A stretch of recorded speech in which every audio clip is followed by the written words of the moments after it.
And we're back with Bedtime Stories, Grownup Edition, The Root of All Evil, Part 5. When we left off in Denver, Angela was having a medical emergency. Q, Bernie, and Regina followed her in an ambulance to the hospital, and the nurse just told Regina that she's going to need to speak with Marcus in order to make some decisions. Q walked in at that moment and produced identification with Marcus's name, date of birth, and the Denver address, and his photo.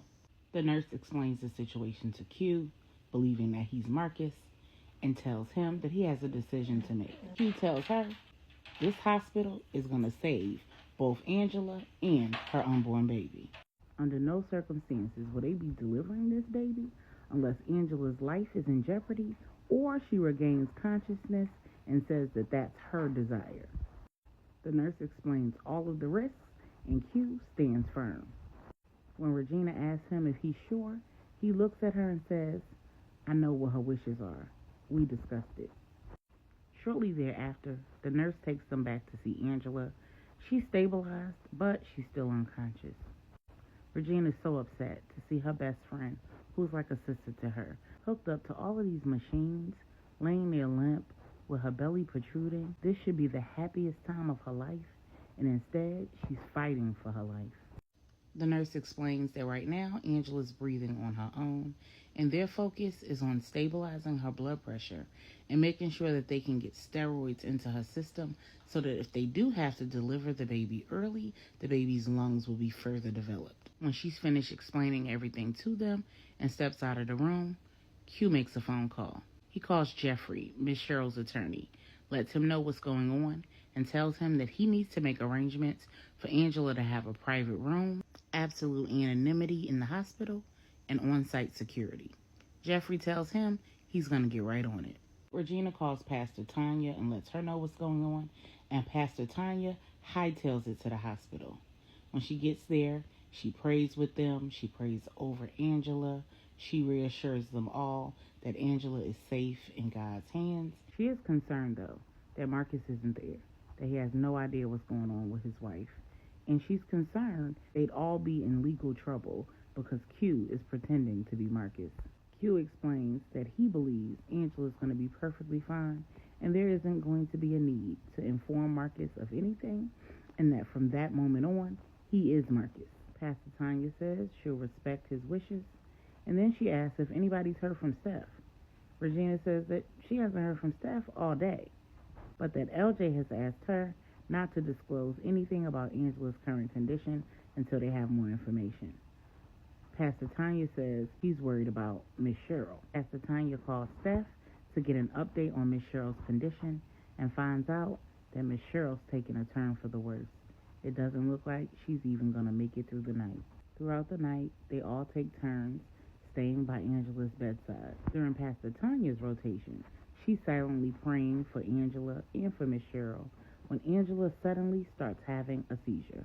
The medical staff run in the room, usher Pastor Tanya out, and start attending to Angela. Meanwhile, in Angela's unconscious state, she's having a vision. She's talking to her mother. Her mother's explaining that it's time for her to go, and she's not going to be there when her baby is born. But the only way that Angela is going to survive this is if she fights. She reminds her how strong she is, that God has a plan and a purpose for her life and for her babies, and that the only way that she's going to get through this is if she leans and depends on God. Miss Cheryl tells her daughter how much she loves her, how proud of her she is, and encourages her to hang on. She tells her that it's too soon for her baby to be born and that she needs to keep him inside. Meanwhile, the hospital staff has intubated Angela. She's no longer able to breathe on her own, and they're preparing to do a C-section. While the group is in the family waiting room, Pastor Tanya gets a call from Stephanie, letting her know that Miss Cheryl has passed on to the other side. Pastor Tanya lets Stephanie know that Angela's asleep and that she'll let her know as soon as she wakes up. The group begins to argue about whether they should tell Stephanie about Angela, whether they should tell Angela about Miss Cheryl, and the nurse comes out and lets them know that Angela's been intubated. She's stable again, but at this point she's in critical condition that without delivering the baby in the morning, she might not make it. They continue to take turns sitting with her in 2 or 3 hour shifts throughout the night. And a few hours later, in North Carolina, LJ gets a call from Wesley is sitting outside Miss Maria's house, hoping that he'll eventually spot Jessica. Instead, he spotted Stephanie. LJ says, "Go ahead and call it a night." Wesley says, "You don't want me to see what she's doing here?" LJ says, "Absolutely not. Go ahead and head home." Wesley drives off, and inside, Stephanie confronts Miss Maria. She lets her know that Jessica has killed her mother. She tells her that when LJ and Marcus paid her a visit, LJ recorded the entire conversation, and now she's on tape admitting to causing the accident that killed Stephanie, Angela, Jessica, and Melissa's father, and Melissa. Stephanie then goes in her purse and pulls out the hypodermic needle that Jessica used to poison Miss Cheryl. She hands it to Miss Maria and tells her that it's up to her. Stephanie can turn that tape over to the police, or Miss Maria can do everybody a favor. Stephanie turns and walks out of the door, heads to her car, and drives off. The next morning in Denver, the medical staff are preparing Angela for her C-section. The respiratory tech says, "She's breathing over the intubation. I'm going to have to extubate her." The doctor says, "We'll go ahead and lower her sedation and let's delay the procedure for about 30 minutes. The respiratory tech follows those instructions, and within about 5 minutes, Angela's awake. She asks for the doctor. When the doctor comes in, she refuses the C-section. He explains the dangers of prolonging the pregnancy, and she says that her and her baby will be just fine. They just need rest. The doctor agrees to give her 24 hours, and if her condition does not dramatically improve, then they're going to have to move forward with the C-section. Angela asks him to give her 48 hours, and the doctor concedes. Angela asks to see her family, and in comes Regina, Ernie, Q, and Pastor Tanya. And there isn't a dry eye in the house. They're all so glad to see her conscious, alert, and talking. Regina lets Angela know that she has Q to thank for saving her life and the life of her baby.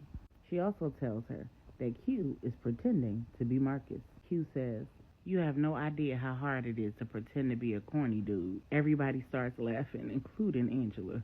Angela thanks Q and lets him know that she does not take for granted the extent that he's gone to keep her and her baby safe. Patient care comes to transfer Angela to her private room.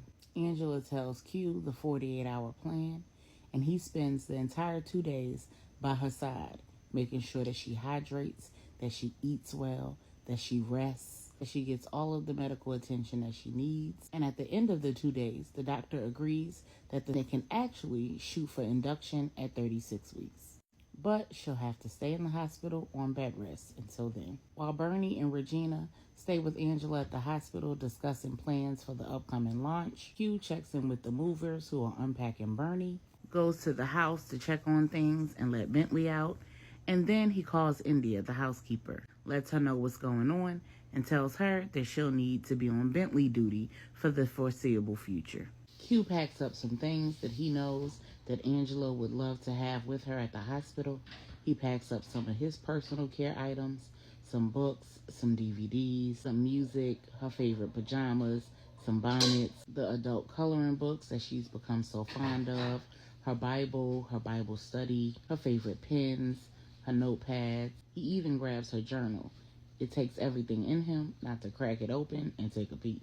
He meets with the head of security, lets him know what's going on, and tells him to keep a good eye on the property.